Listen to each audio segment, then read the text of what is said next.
Europe की तारीख में 5वीं से 15वीं सदी तक के अरसे को दुनिया मिडीवल एज के नाम से जानती है। मिडीवल एज एक ऐसे दौर का नाम है जिसकी तारीख मुख्तलिफ वबाओं, सियासी उखाड़ पिछाड़ और बदतरीन माशी व माशरती वाक़यात से भरी पड़ी है। इस अरसे में बहुत सी वबाओं ने यूरोप का रुख किया। इन्हीं में से एक वबा ऐसी है जिसके बारे में बहुत कम बात की गई है।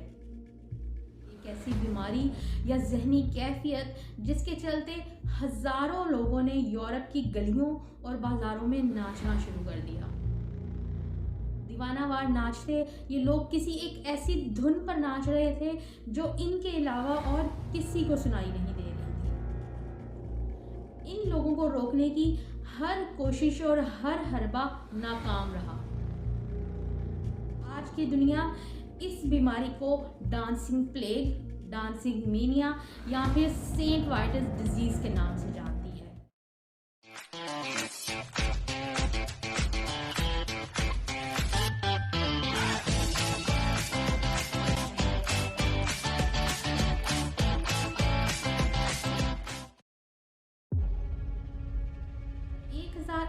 में इराकी साइंसदान अल हाजिन ने कैमरा एब्सकीरा इजाद किया।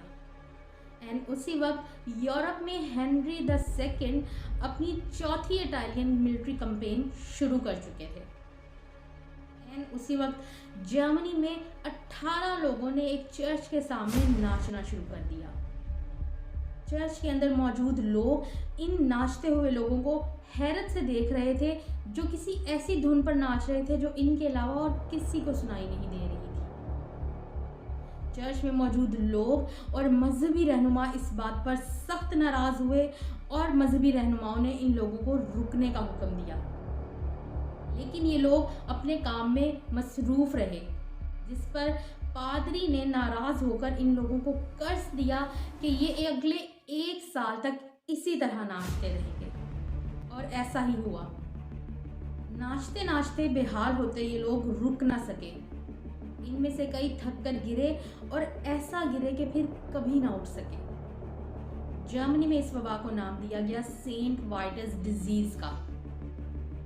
इसके बाद 1247 में जर्मनी ही के शहर अरफर्ट में 200 लोगों ने एक ब्रिज के ऊपर नाचना शुरू कर दिया। ये लोग ब्रिज के ऊपर नाचते रहे जब तक कि ये ब्रिज टूट कर गिर ना गया, और इसके साथ ही ये 200 लोग भी दरिया में डूबकर अपनी जान दे बैठे। इसके बाद अगली 3 सदियों तक ये वबा वक्फे वक्फे से जर्मनी और यूरोप के मुख्तलिफ हिस्सों पर अपना कहर बरसाती रही। हैरत अंगेज तौर पर यह वबा जिस तरह से आती थी उसी तरह से दम तोड़ देती थी। कोई भी इसकी वजह जानने में कामयाब नहीं हो सका और ना ही किसी ने इसको रिकॉर्ड पर लाने की कोशिश की। इसके बाद साल आता है 1518 का। ये वो साल है जब इस मुहिम को बाकायदा सिटी काउंसिल के रिकॉर्ड्स का हिस्सा बनाया गया और जिसकी बदौलत आज हमें इस बीमारी की मालूमात मिलती हैं। जुलाई का महीना था, गर्मी अपने अरूज पर थी, लोग अपने मामूल के कामों में मसरूफ थे जब स्ट्रासबर्ग में फ्राउ ट्रोफिया नामी एक घरेलू खातून को उसके खावंद ने खाना बनाने का कहा। फ्राउ ट्रोफिया जो एक घरेलू खातून थी, उसने खाना बनाने की बजाय गली में जाकर नाचना शुरू कर दिया। फ्राउ के नाराज शौहर के लिए ये चीज निहायत शर्मिंदगी का बायस थी। उसने फ्राउ को रुकने का हुक्म दिया, लेकिन फ्राउ इस बात पर आमादा नजर नहीं आई। उस पर किसी हुक्म या इल्तिजा का कोई असर ना हुआ। जल्द ही 3 दर्जन मजीद लोग फ्राउ के साथ शामिल हो गए। पूरा हफ्ता फ्राउ इसी तरह थिरकती रही। अगस्त आते आते मुतासरीन की तादाद 400 से बढ़ चुकी थी। वजह से अनजान मुकामी अथॉरिटीज और डॉक्टर्स ने इसका इल्ज़ाम हॉट ब्लड पर लगा दिया। हॉट ब्लड एक ऐसी कंडीशन है जिसमें मुब्तला लोगों के जिस्म का दर्जा हरारत बुखार ना होने के बावजूद बढ़ जाता है और वो लोग किसी चीज़ को लेकर निहायत पुरजोश हो जाते हैं।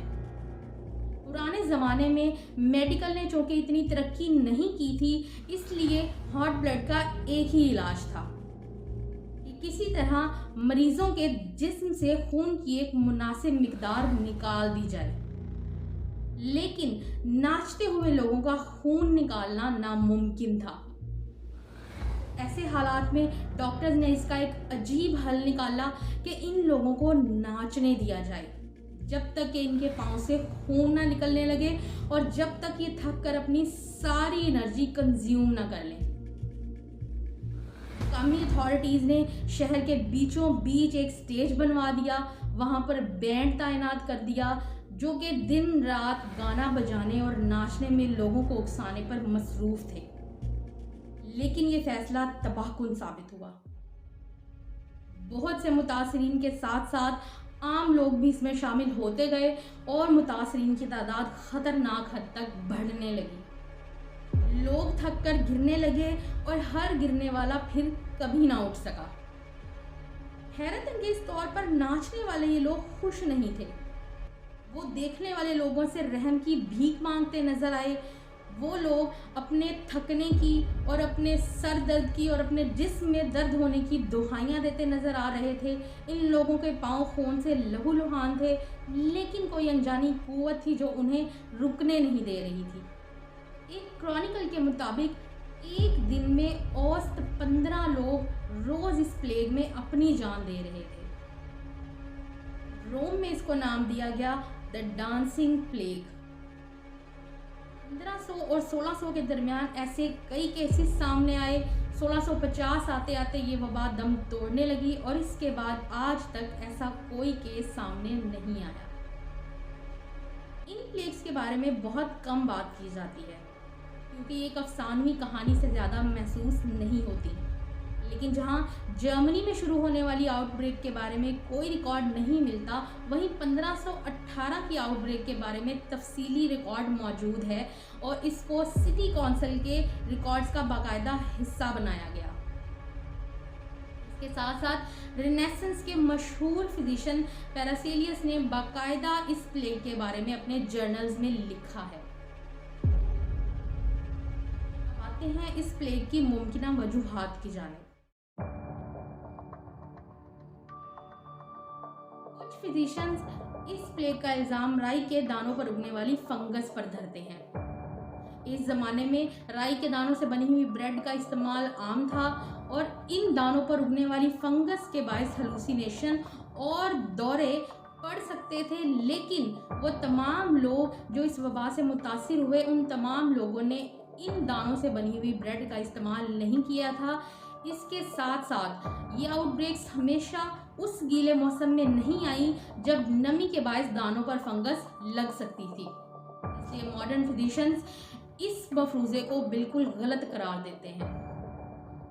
कुछ लोग इस प्लेग का इल्ज़ाम लोगों की तोहम परस्ती पर लगाते हैं। 15वीं सदी के यूरोप के लोग नहायत तोहम परस्त वाक़या हुए थे।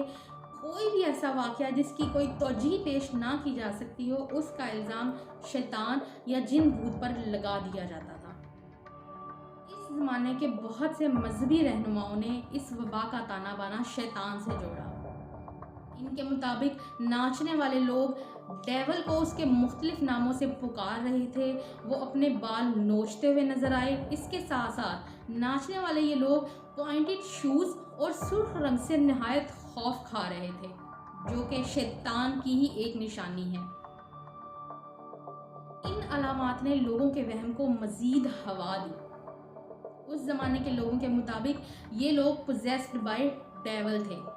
इसी इल्ज़ाम के चलते बहुत से पादरियों ने लोगों को अपने गुनाहों की माफ़ी के लिए दूर दराज चर्च में भेजना शुरू कर दिया ताकि वहां जाकर वो अपने गुनाहों की माफ़ी मांग सकें और इस वबा से छुटकारा हासिल कर सकें। लेकिन मॉडर्न साइंस इस वजह को मुकम्मल तौर पर गलत करार देती है। इस मेनिया की तीसरी और सबसे काबिल कबूल तौजी हिस्टोरियन जॉन वॉलर ने पेश की है। जॉन वॉलर एक अमेरिकन हिस्टोरियन हैं जिन्होंने इस प्लेग पर बाकायदा रिसर्च की है। जॉन वॉलर के मुताबिक 1518 से पहले की किसी प्लेग के वजूद का कोई सबूत नहीं है, इसलिए इसे सच नहीं माना जा सकता। जहाँ तक बात है 1518 की प्लेग की, तो इस जमाने के लोग कहत, गुर्बत और तोहम परस्ती का शिकार थे।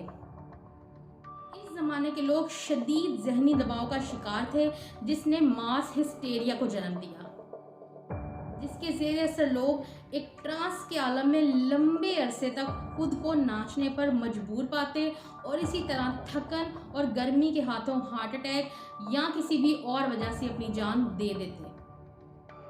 जैसे जैसे यूरोप में हालात बदलते गए, वैसे वैसे ये वबा भी दम तोड़ती गई और नतीजन आज के लोग इसको एक घड़ी हुई कहानी से ज़्यादा अहमियत नहीं देते। लेकिन रिकॉर्ड्स की बाकायदा मौजूदगी इस बात का सबूत है कि किस तरह इस वबा ने सदियों तक लोगों को बरता हैरत में डाले रखा।